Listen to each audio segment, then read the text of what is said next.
Zdravím. Dnešnou témou bude gaslighting. Na začiatku si povedzme, čo to vlastne je gaslighting, pretože nie každý tento výraz pozná. To je forma psychickej manipulácie a emocionálneho nátlaku. Niekedy býva táto manipulácia nenápadná, avšak niekedy býva aj dosť agresívna, ale zámer tejto manipulácie je vždy rovnaký, a to podlomiť dôveru človeka vo vlastné vnímanie reality. Dneska si spomenieme také prejavy gaslightingu, s ktorými sa môžeme stretnúť v bežnom živote, či v rodinnom, či v partnerskom, alebo aj pracovnom vzťahu. Ľudia, ktorí používajú tento druh manipulácie, gaslighting, oni veľmi často používajú v hádkach, v situáciách, keď vás chcú niečo presvedčiť, a takisto, keď sa chcú vyhnúť zodpovednosti za svoje činy a teda svoju vinu zhodiť na vás. Manipulátor chce dosiahnuť to, aby ste začali pochybovať o svojich spomienkach, pocitoch, o svojich predstavách a podobne, a vlastne sami o sebe. Snaží sa vás zneistiť a presvedčiť o tom, že to, čo ste videli, sa nikdy nestalo. A že vlastne vy máte tendenciu si domýšľať a vymýšľať veci, ktoré sa nikdy nestali. Veľmi často používate to slovo vždy, neustále, pravidelne a podobne. Predstavme si takú situáciu. Všimli ste si, že váš partner alebo partnerka flirtuje s niekým iným. Vy ho na to alebo ju na to upozorníte. No a čo spraví váš partner, ktorý používa túto manipuláciu? Začne hovoriť, že si to vymýšľate, že si toho človeka ani nevšimol, že ste celý život veľmi precitlivý, že ste nenormálni a že len on alebo ona vie žiť s takýmto šialencom. Prečo tento gaslighting v tejto situácii používajú? No pretože nechcú argumentovať, nechcú s vami komunikovať, nechcú vám nič vysvetľovať a väčšinou pomocou tejto manipulácie aj ukončujú hádky. Povedia vám, zamysli sa nad sebou a odíde. Napríklad. Alebo ak sa jedná o nejakú každodennú hádku, tak normálne ľudia komunikujú a každý si povie svoj názor a snažia sa nájsť riešenie. Avšak ľudia, ktorí používajú túto manipuláciu, oni nechcú komunikovať a tak začnú vás obviňovať, že zase robíte z muchy slona a podobne. Alebo keď nedaj Bože vás urazí a nechce sa vám za to ospravedlniť, tak začne hovoriť, že to zase len dramatizujete a že vlastne to bol len žart a že sa neustále urážate kvôli hlúpostiam. Veľmi často to používajú narcisi v hádkach, oni majú vždycky pravdu a nikdy si svoju chybu nechcú priznať, aj keď už cítia, že by mali, tak začnú takýmto spôsobom útočiť. Gaslighting funguje, pretože pri posudzovaní vlastnej príčetnosti a teda pri posudzovaní vlastných pocitov, vnímania, myšlienok a prejavov máme tendenciu sa spoliehať na názor blízkych ľudí a teda ľudí, ktorých milujeme. Pre nás je oveľa jednoduchšie začať o sebe pochybovať, ako predpokladať, že človek, ktorého milujeme alebo ktorý miluje nás, by nás vedome klamal alebo sa snažil nami manipulovať. Oni to robia veľmi často s láskou. Oni vám povedia, že no ale ja ťa upozorňujem na to, že si taký presitlivý a neustále kričíš a domýšľaš si tieto veci. Ja len chcem, aby si to uvedomil, pretože ťa strašne ľúbim. Kto iný by ti to povedal? Keď sa takto budeš správať a naďalej prídeš o všetkých kamarátov, v práci budeš mať problémy. A preto ti to aj hovorím, pretože chcem pre teba len to najlepšie. No a jednoducho ten človek, ktorému manipulátor takéto veci rozpráva, tak nechce uveriť, že by mu chcel ublížiť a začne o sebe pochybovať, začne pochybovať o svojich pocitoch, začne si myslieť, že možno naozaj nejak to prežíva, že možno naozaj to ten človek tak nemyslel, možno naozaj si to len namýšľate, možno sa vám to zdalo a že naozaj možno len dramatizujete a robíte z muchy slona. A v podstate pomaličke sa vás snažia presvedčiť o tom, že normálny človek by v takejto situácii sa správal úplne inak, ako to robíte vy.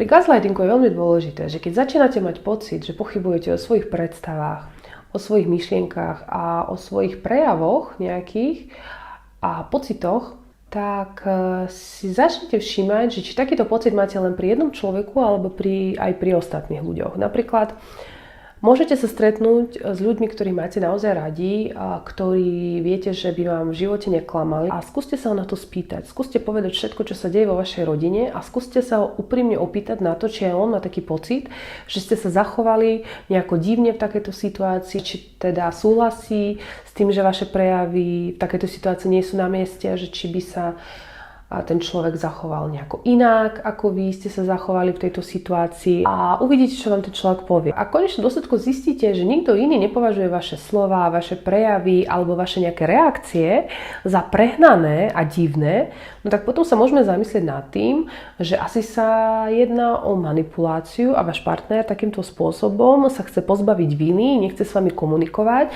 nechce sa s vami hádať a vôbec nechce vysvetľovať nejaké situácie, ktoré sa vo vašom živote dejú.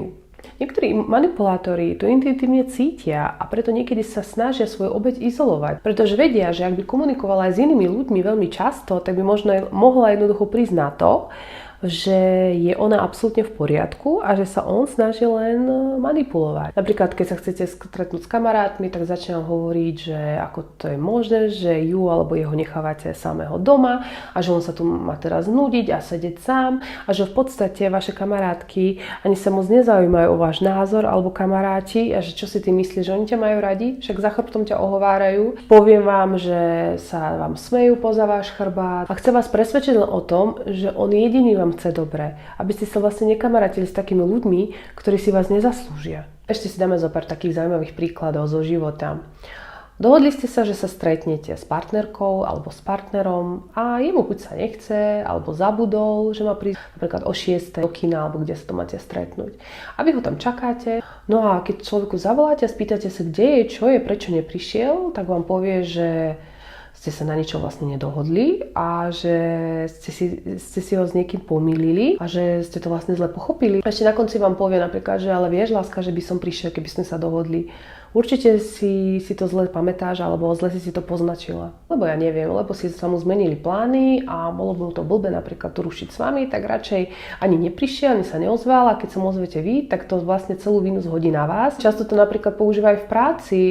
Máte napríklad rozrobený nejaký projekt a kolega ho mal na starosti a napríklad buď zabudol, alebo som mu nechcel niečo robiť, no a keď teda sa pýtate, že kde je ten projekt, ktorý mal vypracovať, tak povie, že on to nemal na starosti a že ste sa tak vôbec nedohodli. A ešte vám povie, že ale však vieš, aký som zodpovedný, ako mám rád moju prácu a náš tým, že keby som to mal na starosti ja, tak to určite urobím.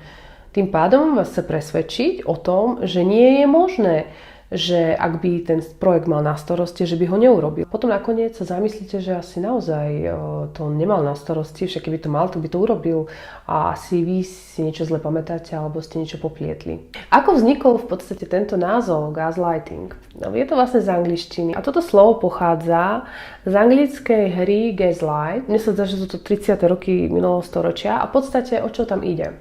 To je divadelná hra, kde sa manžel pokúša presvedčiť svoju manželku o tom, že vlastné vnímanie reality aj spomienky nie sú správne. Manžel robí malé zmeny v ich každodennom živote, napríklad tlmi svetlo na plynových lampách, preto sa tak volá gaslight. A keď si to jeho žena všimne, tak jej tvrdí, že si to vymýšľa. Veľmi často popiera, že niečo povedal a takisto je neustále nahovára, že je precitlivá a nestabilná.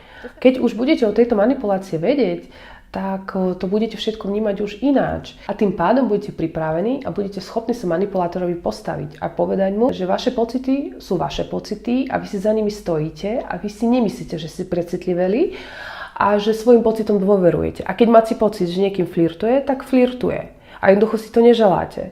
A keď človek sa nechce v hádkach niečomu vyjadriť a nechce s vami komunikovať a nechce situáciu objasniť, tak vás neobviňuje z toho, že robíte z muchy slona a kým si tú situáciu nevysvetlíte, tak jednoducho nebudete s ním takisto komunikovať. Takže to bola dnešná téma. Dúfam, že sa vám páčila a vidíme sa na budúce.